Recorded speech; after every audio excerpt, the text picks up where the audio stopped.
ये 5 किलो चावल मिश्रा जी के घर भिजवा दो। दीदी, अरे भैया, आप यहाँ कैसे? बस दीदी आपसे मिलने चला आया। और मौसी जी कैसी हैं? मम्मी बस वो तबीयत खराब होने की वजह से आजकल अब दुकान में नहीं आ रही है। पूरी दुकान का जिम्मा मैंने उठा रखा है। मम्मी अब घर पे रहती है, बाकी अब ठीक है मम्मी। हाँ दीदी, दिखाई दे रहा है आपने दुकान भी बड़ी कर ली है और सामान भी काफी ज्यादा रखा हुआ है। हाँ भैया, वो मम्मी की तबीयत खराब होने के बाद से सारी दुकान का जिम्मा मैंने उठा लिया। बस फिर थोड़ा बहुत काम चलने लग गया तो सोचा दुकान बढ़ा ले। चलो अच्छी बात है। वैसे मौसी जी की तबीयत अब ठीक है ना? हाँ अब तो ठीक है मम्मी, पर वही है, थोड़ा जोड़ों में दर्द वगैरह रहता है तो इस वजह से घर ही रहती है वो। मैं वो कंचन की शादी है ना, उसका कार्ड देने आया था। आपको तो पता ही होगा। क्या बात कर रहे हो? कंचन दीदी की शादी है? बहुत बहुत बधाई हो। मम्मी सुन के बहुत खुश होगी। वैसे आप दुकान में क्यों आए? आप घर जाते ना। आप ये कार्ड अगर मम्मी को देते, मम्मी आपको देख के बहुत खुश होती। अरे दीदी, आप तो जानती है ना कि शादी का घर कितने सारे काम होते हैं। अभी भी बैग में ना बहुत सारे कार्ड हैं जो देने बाकी हैं। और मौसी जी तो मेरे दिल के बहुत करीब है। मैं भी उनसे मिलना चाहता था, पर क्या करूं, बहुत ज्यादा काम है ना। वैसे दीदी, मुझे ना आपसे एक काम था। काम? हाँ बताइए ना भैया, क्या काम है? दीदी, आप तो जानती है कंचन की शादी है और शादी में कितनी सारी तैयारी करनी होती है। और उसकी शादी के लिए ना हमें बहुत सारे राशन की जरूरत है। अब मैंने सोचा बाहर से राशन लूंगा तो महंगा पड़ेगा, और पैसे तो देने ही है ना। किसी और को देने से बढ़िया आपको पैसे दूं, आपका मुनाफा करा दूं। ये तो बिल्कुल सही सोचा भैया आपने। दुकान पूरी भरी पड़ी है। आप बताइए आपको क्या चाहिए, पर्ची दीजिए मुझे। वैसे दीदी, दुकान में सारा सामान है जो शादी में लगता है। किसी भी चीज की कमी नहीं रहेगी। मैं एक काम करता हूँ, आपको पर्ची दे देता हूँ। हाँ हाँ भैया, दे दीजिए। ये लो पर्ची दीदी। सन्नी, ये पर्ची ले, सारा सामान निकाल दे भैया का। ठीक है दीदी, अभी निकाल देता हूँ।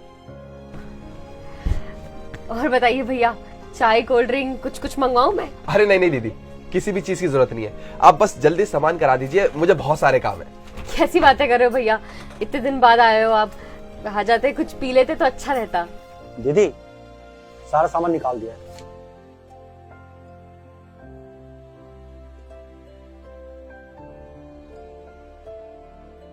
आपके हो गए पूरे 80,000 रुपए।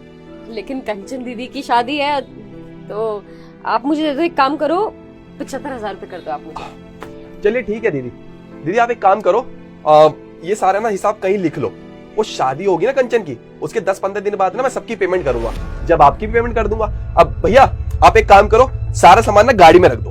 एक सेकंड रुकना अभी। भैया कैसी बातें कर रहे हैं आप? अभी शादी होने में तो कम से कम 20 दिन बाकी है। 20 दिन के बाद अगर आप मुझे पैसे देंगे तो मेरी दुकान कैसे चलेगी? और वैसे भी 100-200 रुपए की बात थोड़ी है, पूरे 75,000 रुपए की बात है। आप खुद सोचिए। अरे आप कैसी बात कर रही हैं? अगर मुझे नगद पैसे देने होते तो मैं कहीं और से सामान लेता ना, अपनी घर की दुकान से सामान थोड़ी लेता। अरे आप ये हमारे रिश्तेदार हैं, आप नहीं मदद करेंगे तो कौन करेगा? मदद? भैया देखो, मदद अपनी जगह है, लेकिन दुकानदारी अपनी जगह है। बड़ी मुश्किल से तो ये दुकान चला पाई हूँ मैं फिर से। आप क्या चाहते हैं, फिर से हमें दुकान देना सब बंद कर दे क्या? देखो दीदी, मुझे भी दिखाई दे रहा है आपने इतनी बड़ी दुकान कर ली है, इतना सारा सामान भरा हुआ है। आपकी दुकान चल रही है जब तो आपने इतना सारा सामान भरा हुआ है। अगर आप थोड़ी सी मदद कर देंगे तो सब प्रॉब्लम क्या है? वैसे एक बात बोलूं आपसे, छोटी वाली मौसी ना आपके बारे में बिल्कुल सही कहती है। आप बहुत ज्यादा घमंडी है। अरे हमारी मौसी जी कितनी अच्छी है, हमसे कितना प्यार करती है। अगर आपकी जगह मौसी जी होती ना तो सारा सामान ना गाड़ी में रखवा देती और ऊपर से एक्स्ट्रा पैसे भी देती। मम्मी की प्रॉब्लम ही ये है भैया, रिश्तेदारों का भला करते करते अपना खुद का नुकसान करा लिया। और रिश्तेदार ऐसे कि जब हमें मदद की जरूरत थी तो आप लोगों ने हमसे मुंह मोड़ लिया। मम्मी हॉस्पिटल में एडमिट थी, लेकिन आप में से कोई उनको देखने तक नहीं आया। पता है क्या, आप अच्छे से जानते थे कि हमारा कितना नुकसान हो चुका है। उसके बाद भी जब मैं आप लोगों के दरवाजे पे आई कुछ पैसे मांगने के लिए ताकि मम्मी का इलाज हो सके, आपने दरवाजा तक नहीं खोला। उसके बाद आप कहते कि रिश्तेदारी निभाए। ठीक है, निभाते रिश्तेदारी, लेकिन आपको भी तो कॉल करा था ना मैंने। आपने क्या करा? आपने बहाना मार दिया कि मेरे पास पैसे नहीं है, मेरी सैलरी नहीं आई। भैया आप ही कह रहे थे ना अभी थोड़ी देर पहले कि मम्मी आपसे बहुत प्यार करती है और आप भी मौसी जी को बहुत मानते हैं। फिर कहाँ गया था ये प्यार जब मम्मी को आप लोगों की सबसे ज्यादा जरूरत थी? खैर, ये रिश्तेदारी तब तक ही अच्छी है ना जब तक हम निभाए। और अगर आपको रिश्तेदारी इतनी निभानी है और बचानी भी है तो एक काम कीजिए ना, आप 75,000 रुपए मुझे अभी पेमेंट कर दीजिए। वैसे भी आपने कहा था कि नगद देना होगा तो आप किसी और को दे देंगे, तो किसी और का भला करने से अच्छा आप अपने घर परिवार वालों का भला कीजिए ना। और अगर नहीं निभानी ना भैया तो मैं आपको सामान नहीं दे पाऊंगी, क्योंकि रिश्तेदारी तो तब भी टूटनी है ना जब 1 महीने बाद मैं आपको कॉल करूंगी और आप मुझे टालेंगे कि अभी पैसे नहीं दे सकता, अभी बिजी हूं। और ऐसे बहाने मारते मारते जब आप एक दिन मेरा फोन उठाना बंद कर देंगे ना, तब मैं आप पे चिल्लाऊंगी, क्योंकि हमें तो अपनी दुकानदारी चलानी है ना। बस आपको बहाना मिल जाएगा फिर से मुझे घमंडी बोलने का। अब आप ही देख लीजिए भैया, पैसे देके या तो आप ये रिश्ता बचा लीजिए या फिर आप ये रिश्ता तोड़ दीजिए। अरे दीदी, मैं आपसे इतनी तमीज से बात कर रहा हूं और आपने मुझे इतना कुछ सुना दिया। अरे 75,000 रुपए की बात है, 75,000 के लिए इतना कौन बोलता है? हाँ, मुझे लगता है मुझे मौसी से बात करनी ही पड़ेगी। भैया, अब मम्मी से बात करने का कोई फायदा नहीं है, क्योंकि मम्मी भी ना आप लोगों को बहुत अच्छे से पहचान गई है।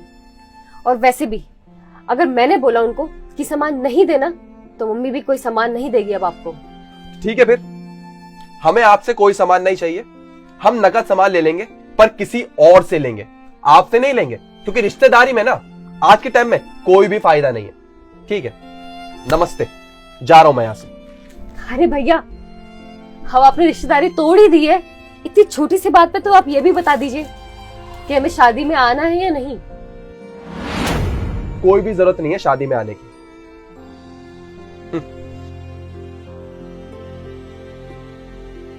दीदी, ये आपने क्या किया? अपने रिश्तेदार को नाराज कर दिया, सामान भी नहीं दिया उनको।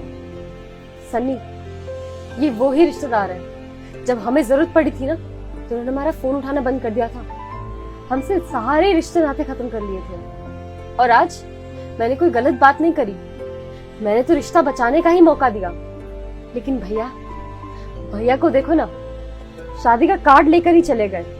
हमेशा याद रखना सन्नी, जो तुम्हारे सुख में काम आता है ना वो तुम्हारा सच्चा साथी नहीं है, लेकिन जो तुम्हारे दुख में तुम्हारे काम आए ना वो ही तुम्हारा सच्चा साथी है, और वो ही तुम्हारा सबसे ज्यादा खास है, फिर चाहे वो कोई रिश्तेदार हो या कोई अनजान ही क्यों ना सही। हाँ दीदी, बिल्कुल ठीक कहा आपने, आजकल कोई किसी का नहीं है। अच्छा दीदी, अब इस सामान का क्या करूं? करना क्या है, वापस लगा दो